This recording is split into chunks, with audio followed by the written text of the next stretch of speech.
अष्टावक्र गीता अद्वैत वेदांत का ग्रंथ है, जिसमें ऋषि अष्टावक्र और राजा जनक के संवाद का संकलन है। इस ग्रंथ का प्रारंभ राजा जनक द्वारा किए गए 3 प्रश्नों से होता है। ज्ञान कैसे प्राप्त होता है, मुक्ति कैसे होगी और वैराग्य कैसे प्राप्त होगा। ये 3 शाश्वत प्रश्न हैं जो हर काल में आत्मा अनुसंधानियों द्वारा पूछे जाते रहे हैं। ऋषि अष्टावक्र ने इन्हीं 3 प्रश्नों का संधान राजा जनक के साथ संवाद के रूप में किया है, जो अष्टावक्र गीता के रूप में प्रचलित है। राजा जनक अष्टावक्र से पूछते हैं, हे प्रभु, ज्ञान की प्राप्ति कैसे होती है, मुक्ति कैसे प्राप्त होती है, वैराग्य कैसे प्राप्त किया जाता है, ये सब मुझे बताएं। श्री अष्टावक्र उत्तर देते हैं, यदि आप मुक्ति चाहते हैं तो अपने मन से विषयों यानी वस्तुओं के उपभोग की इच्छा को विष की तरह त्याग दीजिए। क्षमा, सरलता, दया, संतोष तथा सत्य का अमृत की तरह सेवन कीजिए। आप न पृथ्वी हैं, न जल, न अग्नि हैं, न वायु अथवा आकाश ही हैं। मुक्ति के लिए इन तत्वों के साक्षी चैतन्य रूप आत्मा को जानिए। यदि आप स्वयं को इस शरीर से अलग करके चेतना में विश्राम करें तो तत्काल ही सुख, शांति और बंधन मुक्त अवस्था को प्राप्त होंगे। आप ब्राह्मण आदि सभी जातियों अथवा ब्रह्मचर्य आदि सभी आश्रमों से परे हैं तथा आंखों से दिखाई न पड़ने वाले हैं। आप निर्लिप्त, निराकार और इस विश्व के साक्षी हैं, ऐसा जानकर सुखी हो जाएं। धर्म, अधर्म, सुख, दुख मस्तिष्क से जुड़े हैं, सर्वव्यापक आपसे नहीं। न आप करने वाले हैं और न भोगने वाले हैं। आप सदा मुक्त ही हैं। आप समस्त विश्व के एकमात्र दृष्टा हैं, सदा मुक्त ही हैं। आपका बंधन केवल इतना है कि आप दृष्टा किसी और को समझते हैं। अहंकार रूपी महासर्प के प्रभाववश आप मैं करता हूं ऐसा मान लेते हैं। मैं करता नहीं हूं, इस विश्वास रूपी अमृत को पीकर सुखी हो जाइए।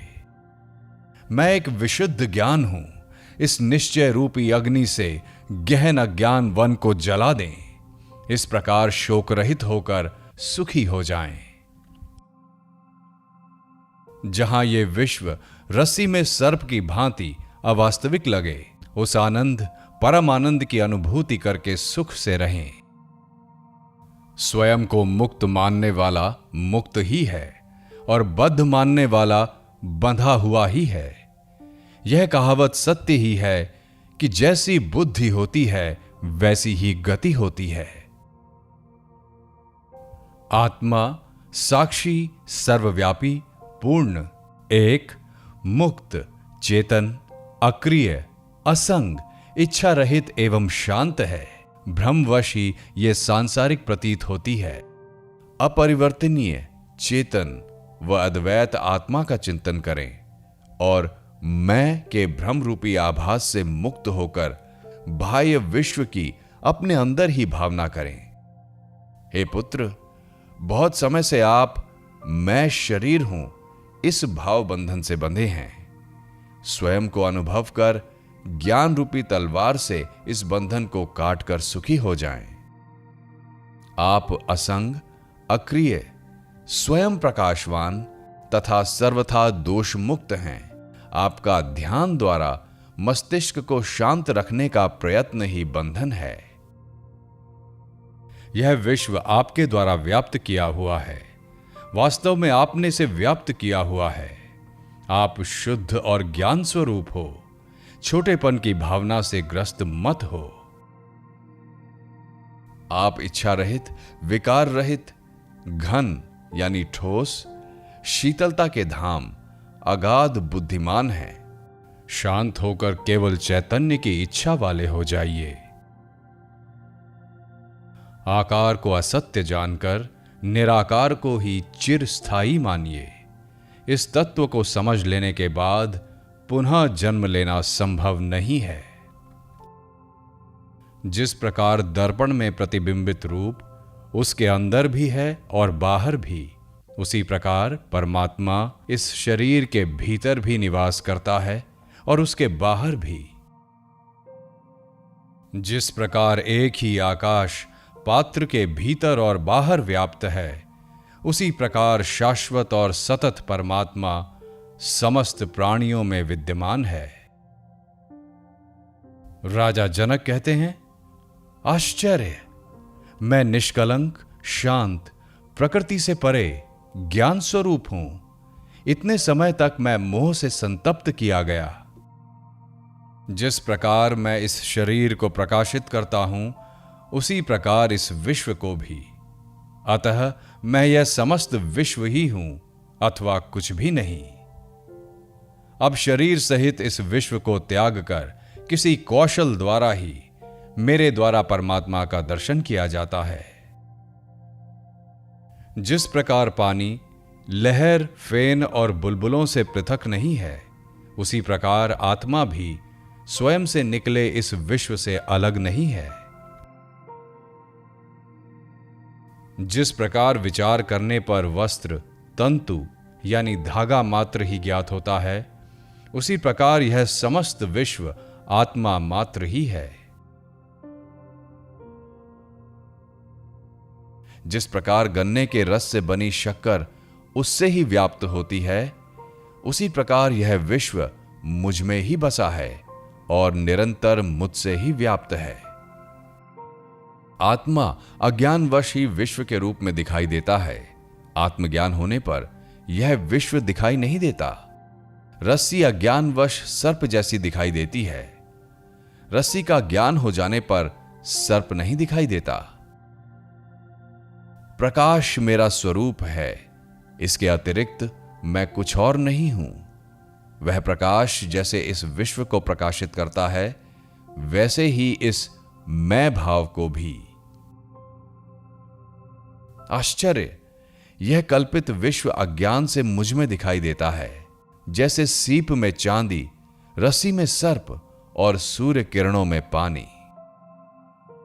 मुझसे उत्पन्न हुआ विश्व मुझ में ही विलीन हो जाता है, जैसे घड़ा मिट्टी में, लहर जल में और कड़ा सोने में विलीन हो जाता है। आश्चर्य है! मुझको नमस्कार है, समस्त विश्व के नष्ट हो जाने पर भी जिसका विनाश नहीं होता, जो तृण से ब्रह्मा तक सबका विनाश होने पर भी विद्यमान रहता है। आश्चर्य है! मुझको नमस्कार है, मैं एक हूं, शरीर वाला होते हुए भी, जो न कहीं जाता है और न कहीं आता है और समस्त विश्व को व्याप्त करके स्थित है। आश्चर्य है! मुझको नमस्कार है, जो कुशल है और जिसके समान कोई और नहीं है, जिसने इस शरीर को बिना स्पर्श करते हुए इस विश्व को अनादिकाल से धारण किया हुआ है। आश्चर्य! आश्चर्य है! मुझको नमस्कार है, जिसका यह कुछ भी नहीं है अथवा जो भी वाणी और मन से समझ में आता है, वह सब जिसका है। ज्ञान, ज्ञेय और ज्ञाता ये तीनों वास्तव में नहीं हैं। ये तो अज्ञानवश दिखाई देता है। वह निष्कलंक मैं ही हूं। द्वैत सभी दुखों का मूल कारण है। इसके अतिरिक्त कोई और औषधि नहीं है कि ये सब जो दिखाई दे रहा है वह सब असत्य है। मैं एक चैतन्य और निर्मल हूं। मैं केवल ज्ञान स्वरूप हूं। अज्ञान से ही मेरे द्वारा स्वयं में अन्य गुण कल्पित किए गए हैं। ऐसा विचार करके मैं सनातन और कारण रहित रूप से स्थित हूं। न मुझे कोई बंधन है और न कोई मुक्ति का भ्रम। मैं शांत और आश्चर्य रहित हूं। मुझ में स्थित ये विश्व भी वस्तुतः मुझ में स्थित नहीं है। यह निश्चित है कि इस शरीर सहित यह विश्व अस्तित्वहीन है। केवल शुद्ध चैतन्य आत्मा का ही अस्तित्व है, अब इसमें क्या कल्पना की जाए। शरीर, स्वर्ग, नरक, बंधन, मोक्ष और भय, ये सब कल्पना मात्र ही हैं। इनसे मुझ चैतन्य स्वरूप का क्या प्रयोजन है। आश्चर्य है कि मैं लोगों के समूह में भी दूसरों को नहीं देखता हूं। वह भी निर्जन ही प्रतीत होता है। अब मैं किससे मोह करूं। न मैं शरीर हूं, न यह शरीर ही मेरा है, न मैं जीव हूं, मैं चैतन्य हूं। मेरे अंदर जीने की इच्छा ही मेरा बंधन थी। आश्चर्य, मुझ अनंत महासागर में चित्त वायु उठने पर ब्रह्मांड रूपी विचित्र तरंगे उपस्थित हो जाती हैं। मुझ अनंत महासागर में चित्त वायु के शांत होने पर जीव रूपी वणिक का संसार रूपी जहाज जैसे दुर्भाग्य से नष्ट हो जाता है। आश्चर्य, मुझ अनंत महासागर में जीव रूपी लहरें उत्पन्न होती हैं, मिलती हैं, खेलती हैं और स्वभाव से मुझ में प्रवेश कर जाती हैं। तृतीय अध्याय। अष्टावक्र कहते हैं, आत्मा को अविनाशी और एक जानो। उस आत्मज्ञान को प्राप्त कर किसी बुद्धिमान व्यक्ति की रुचि धन अर्जित करने में कैसे हो सकती है। स्वयं के अज्ञान से भ्रमवश विषयों से लगाव हो जाता है। जैसे सीप में चांदी का भ्रम होने पर उसमें लोभ उत्पन्न हो जाता है। सागर से लहरों के समान जिससे यह विश्व उत्पन्न होता है, वह मैं ही हूं जानकर तुम एक दीन जैसे कैसे भाग सकते हो। यह सुनकर भी कि आत्मा शुद्ध, चैतन्य और अत्यंत सुंदर है, तुम कैसे जनेंद्रिय में आसक्त होकर मलिनता को प्राप्त हो सकते हो। सभी प्राणियों में स्वयं और स्वयं में सब प्राणियों को जानने वाले मुनि में ममता की भावना का बना रहना आश्चर्य ही है। एक ब्रह्म का आश्चर्य लेने वाले और मोक्ष के अर्थ का ज्ञान रखने वाले का आमोद प्रमोद द्वारा उत्पन्न कामनाओं से विचलित होना आश्चर्य ही है। अंत समय के निकट पहुंच चुके व्यक्ति का उत्पन्न ज्ञान के अमित्र काम की इच्छा रखना, जिसको धारण करने में वह अत्यंत असशक्त है, आश्चर्य ही है। इस लोक और परलोक से विरक्त, नित्य और अनित्य का ज्ञान रखने वाले और मोक्ष की कामना रखने वालों का मोक्ष से डरना आश्चर्य ही है। सदा केवल आत्मा का दर्शन करने वाले बुद्धिमान व्यक्ति भोजन कराने पर या पीड़ित करने पर न प्रसन्न होते हैं और न क्रोध ही करते हैं। अपने कार्यशील शरीर को दूसरों के शरीरों की तरह देखने वाले महापुरुषों को प्रशंसा या निंदा कैसे विचलित कर सकती है। समस्त जिज्ञासाओं से रहित इस विश्व को माया में कल्पित देखने वाले स्थिर प्रज्ञा वाले व्यक्ति को आसन्न मृत्यु भी कैसे भयभीत कर सकती है। निराशा में भी समस्त इच्छाओं से रहित स्वयं के ज्ञान से प्रसन्न महात्मा की तुलना किससे की जा सकती है। स्वभाव से ही विश्व को दृश्यमान जानो, इसका कुछ भी अस्तित्व नहीं है। यह ग्रहण करने योग्य है और यह त्यागने योग्य। देखने वाला स्थिर प्रज्ञा युक्त व्यक्ति क्या देखता है। विषयों की आंतरिक आसक्ति का त्याग करने वाले, संदेह से परे, बिना किसी इच्छा वाले व्यक्ति को स्वतः आने वाले भोग न दुखी कर सकते हैं और न सुखी। चतुर्थ अध्याय। अष्टावक्र कहते हैं, स्वयं जानने वाला बुद्धिमान व्यक्ति इस संसार की परिस्थितियों को खेल की तरह लेता है। उसकी सांसारिक परिस्थितियों का बोझ लेने वाले मोहित व्यक्ति के साथ बिल्कुल भी समानता नहीं है।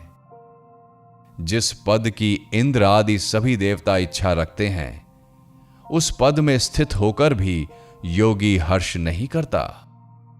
उस ब्रह्म को जानने वाले के अंतःकरण से पुण्य और पाप का स्पर्श नहीं होता है। जिस प्रकार आकाश में दिखने वाले धुएं से आकाश का संयोग नहीं होता है, जिस महापुरुष ने स्वयं को ही इस समस्त जगत के रूप में जान लिया है, उसके स्वेच्छा से वर्तमान में रहने को रोकने की सामर्थ्य किसमें है? ब्रह्मा से तृण तक चारों प्रकार के प्राणियों में केवल आत्मज्ञानी ही इच्छा और अनिच्छा का परित्याग करने में समर्थ है। आत्मा को एक और जगत का ईश्वर कोई कोई ही जानता है। जो ऐसा जान जाता है उसको किसी से भी किसी प्रकार का भय नहीं है। पंचम अध्याय। अष्टावक्र कहते हैं, तुम्हारा किसी से भी संयोग नहीं है, तुम शुद्ध हो, तुम क्या त्यागना चाहते हो? इस अवास्तविक सम्मिलन को समाप्त करके ब्रह्म से योग एक रूपता को प्राप्त करो। जिस प्रकार समुद्र से बुलबुले उत्पन्न होते हैं, उसी प्रकार विश्व एक आत्मा से ही उत्पन्न होता है। यह जानकर ब्रह्म से योग को प्राप्त करो। यद्यपि यह विश्व आंखों से दिखाई देता है, परंतु अवास्तविक है। विशुद्ध तुम में इस विश्व का अस्तित्व उसी प्रकार नहीं है जिस प्रकार कल्पित सर्प का रस्सी में। यह जानकर ब्रह्म से योग को प्राप्त करो। स्वयं को सुख और दुख में समान, पूर्ण, आशा और निराशा में समान, जीवन और मृत्यु में समान सत्य जानकर ब्रह्म से योग को प्राप्त करो। षष्ठ अध्याय। अष्टावक्र कहते हैं, आकाश के समान मैं अनंत हूं और यह जगत घड़े के समान महत्वहीन है। यह ज्ञान है, इसका न त्याग करना है और न ग्रहण, बस इसके साथ एक रूप होना है। मैं महासागर के समान हूं और यह दृश्यमान संसार लहरों के समान। यह ज्ञान है, इसका न त्याग करना है और न ग्रहण, बस इसके साथ एक रूप होना है। यह विश्व मुझ में वैसे ही कल्पित है जैसे कि सीप में चांदी। यह ज्ञान है, इसका न त्याग करना है और न ग्रहण, बस इसके साथ एक रूप होना है। मैं समस्त प्राणियों में हूं जैसे सभी प्राणी मुझ में हैं। यह ज्ञान है, इसका न त्याग करना है और न ग्रहण, बस इसके साथ एक रूप होना है। सप्तम अध्याय।